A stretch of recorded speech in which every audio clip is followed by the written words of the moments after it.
ও মা ও মা। হ্যাঁ বল, কি হয়েছে? এইবার গরমে তো তুমি একবারও আইসক্রিম বানালে না, একটু আইসক্রিম বানাও না মা, খাই, খুব খেতে ইচ্ছা করছে।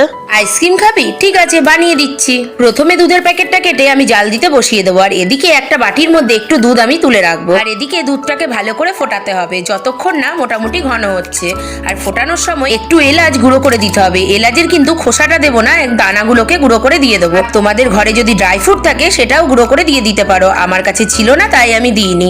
আর দিতে হবে একটু পরিমাণ মতো চিনি। ভালো করে এবার যখন ফোটানো হয়ে যাবে, এদিকে যেই বাটিতে দুধ আমি তুলে রেখেছিলাম তার মধ্যে 3-4 চামচ কাস্টার্ড পাউডার আমি মিশিয়ে নেব। এবার বাটিতে কাস্টার্ড পাউডার মেশানো দুধটাকে আমি ওই দুধের বাটির মধ্যে ঢেলে দেবো, আর একটু নাড়াচাড়া করে গ্যাসটাকে বন্ধ করে দেবো, কারণ কাস্টার্ড পাউডার দিলেই সঙ্গে সঙ্গেই দুধটা ঘন হয়ে যাবে।